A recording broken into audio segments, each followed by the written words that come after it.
Halo semuanya, 2M di sini dan ini adalah alur cerita film Escape Room.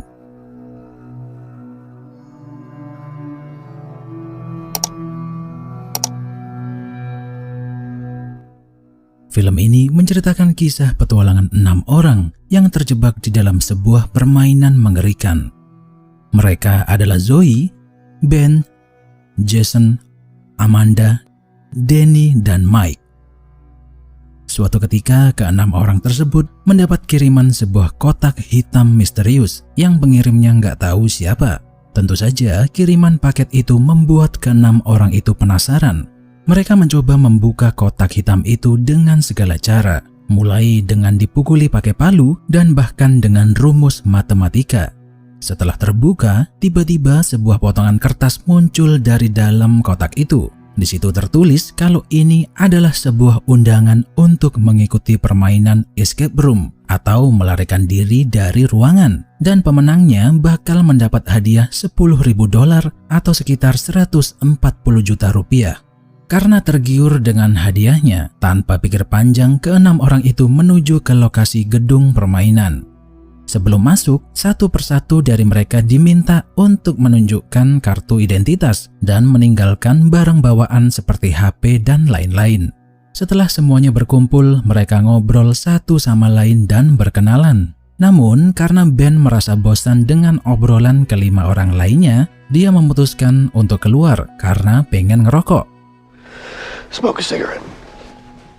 Tapi pas mencoba buka pintu, gagang pintunya tiba-tiba copot. Dan setelah dilihat-lihat, ada sebuah alat putaran yang mirip kayak pengatur suhu panas di oven. Di momen inilah mereka semua menyadari kalau permainan sudah dimulai.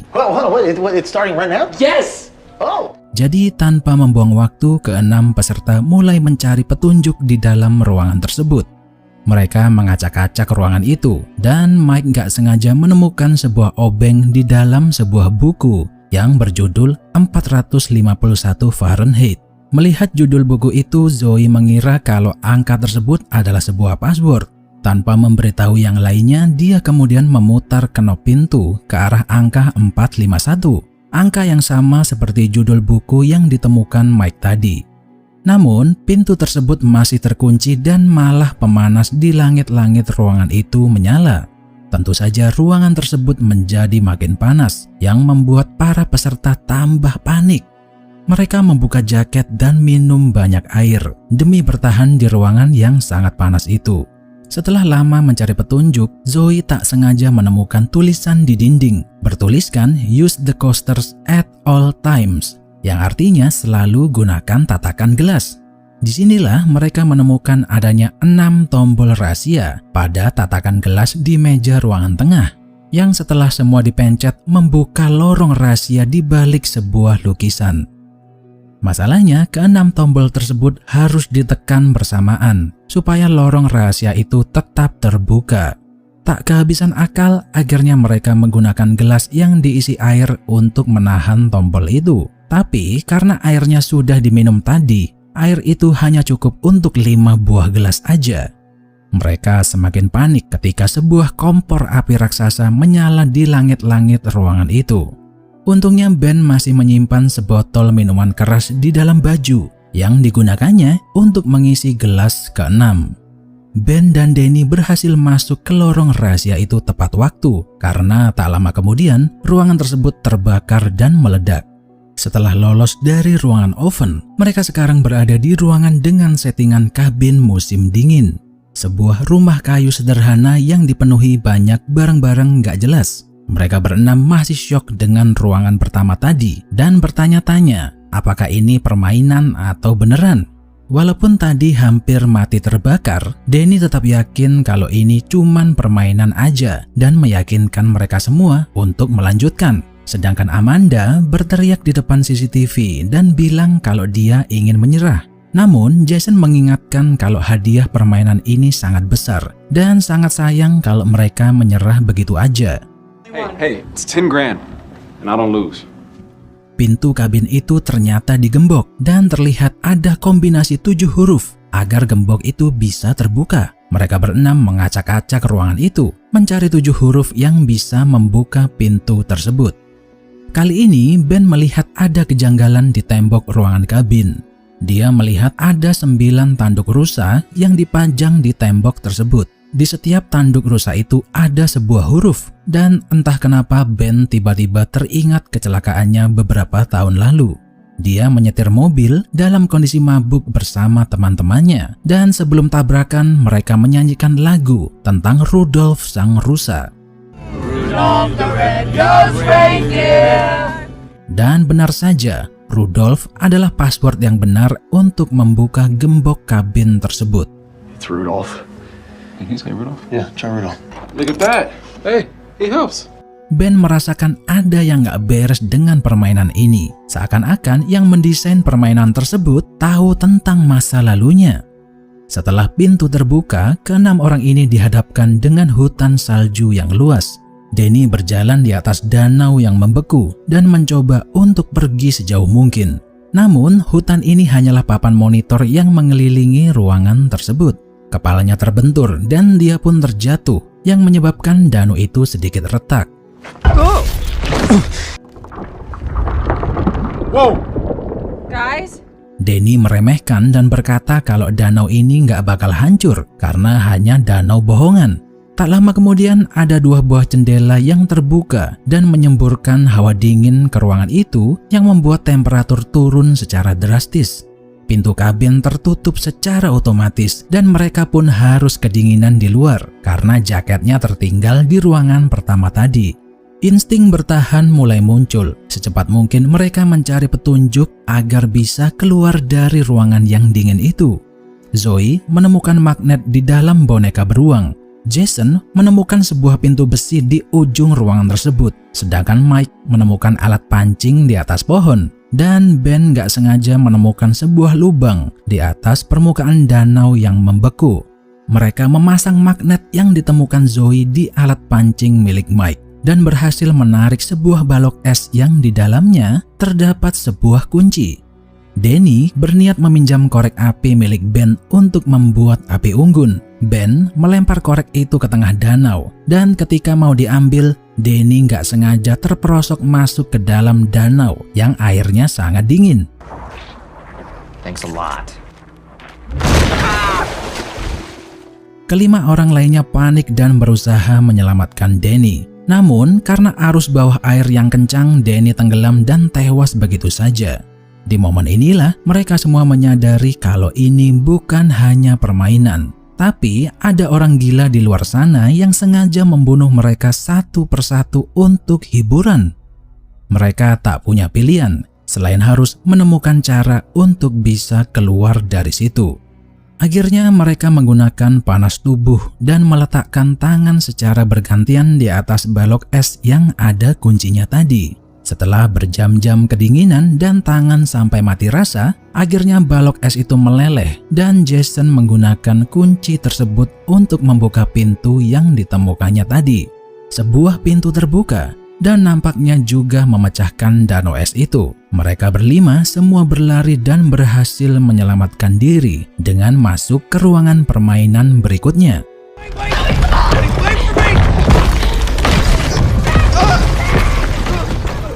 Kali ini mereka dihadapkan dengan ruangan biliar yang terbalik. Dari kejauhan terlihat sebuah pintu berwarna kuning di ujung ruangan tersebut. Dan nampaknya mereka harus menemukan gagangnya agar bisa menuju ke ruangan berikutnya. Tak lama kemudian sebuah telepon berdering. Dan Mike pun mengangkatnya. Namun yang terdengar hanya sebuah musik yang suaranya sangat kencang. Sesudah musik itu berbunyi, lantai ruangan biliar itu copot sebagian. Untungnya Ben berhasil menarik Mike agar tidak terjatuh. Mereka mempunyai teori kalau telepon ini berdering, berarti lantainya akan copot lagi. Amanda kemudian memanjat naik ke atas meja bar dan menemukan sebuah brankas yang lagi-lagi dilindungi oleh kode password. Telepon itu berdering untuk kedua kalinya, dan seketika itu juga lantai di bawah Jason terlepas dan hampir menjatuhkannya. Zoe melihat ada sebuah puzzle di dinding dan berpikir mungkin ini adalah kode password yang bisa membuka brankas yang ditemukan Amanda tadi.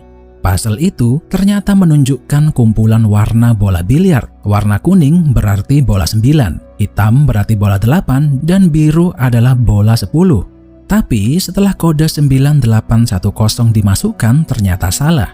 Nah, Zoe kemudian menyadari kalau ruangan ini terbalik. Jadi bisa saja kalau kodenya juga terbalik. The room is upside down, so the code might be 2. Yeah.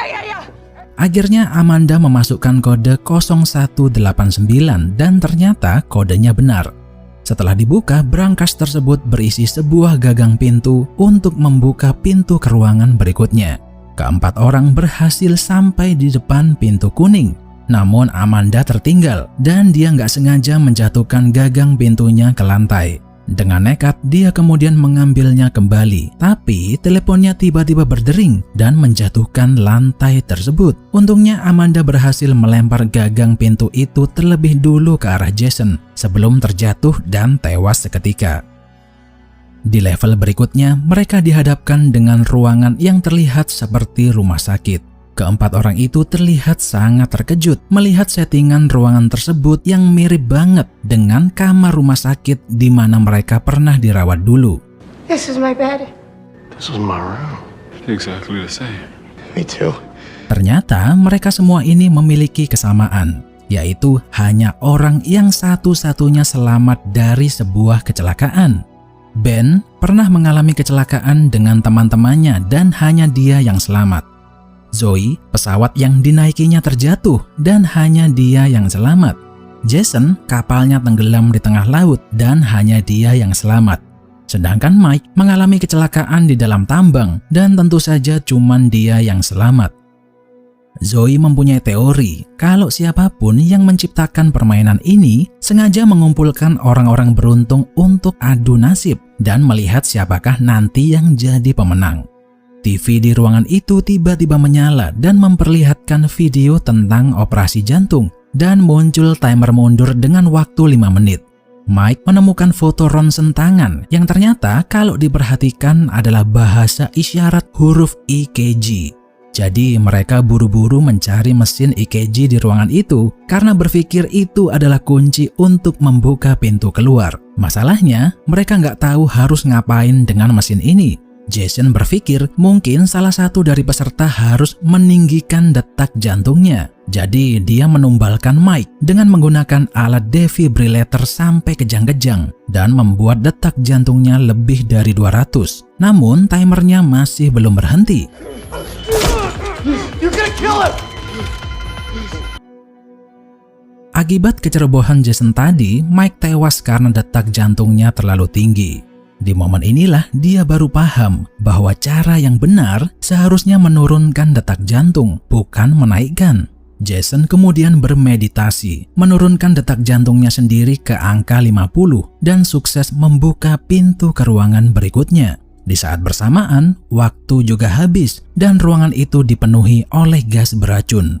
Ben dan Jason pergi duluan ke level berikutnya, meninggalkan Zoe yang tak sadarkan diri karena menghirup gas beracun yang tersebar di ruangan tersebut.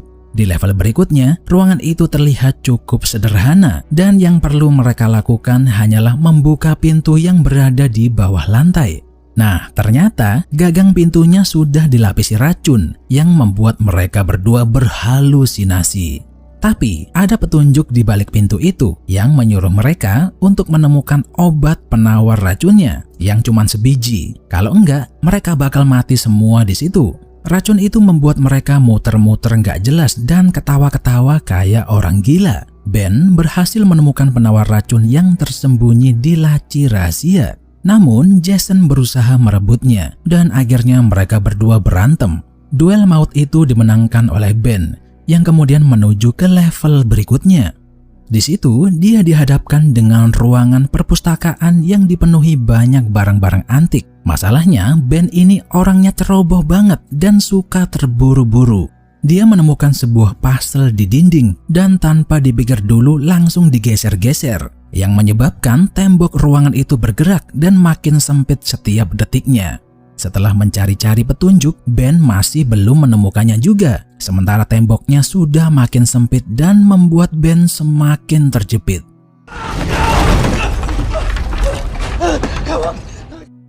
Namun, dia nggak kehabisan akal. Ben nekat bersembunyi di dalam perapian yang apinya sedang menyala. Dan setelah temboknya tertutup rapat, dia punya kesempatan untuk melarikan diri dari ruangan itu.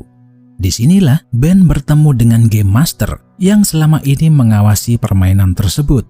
Dia mengucapkan selamat kepada Ben karena berhasil menang. Ternyata permainan gila ini disiarkan ke seluruh dunia dan ditonton oleh orang-orang kaya dan orang-orang berkuasa dari semua negara.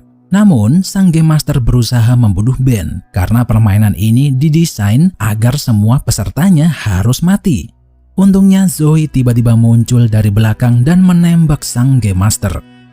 Ternyata dia selamat dari ruangan gas beracun karena diam-diam menemukan dan menggunakan masker oksigen, kemudian pura-pura mati. Dan ketika panitia masuk untuk membersihkan ruangan itu, Zoe menghajar mereka semua lalu melarikan diri. Akhirnya Ben dan Zoe lah yang selamat dari permainan gila tersebut. Polisi berusaha mencari tahu kejadian yang sebenarnya. Namun ketika gedung tempat permainan itu digerebek, bangunan tersebut sudah bersih dan tanpa jejak sedikit pun.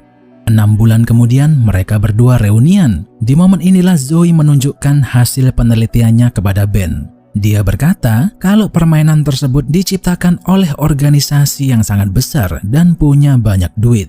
Zoe bertekad akan membongkar identitas kelompok tersebut secepatnya. Di akhir cerita, nampaknya rencana Zoe sudah diketahui oleh pimpinan organisasi itu dan mereka terlihat sedang bersiap-siap membuat skenario permainan baru untuk Zoe dan Ben. Kita tunggu aja di sequel berikutnya. Sekian video 2M kali ini, terima kasih sudah menonton sampai akhir.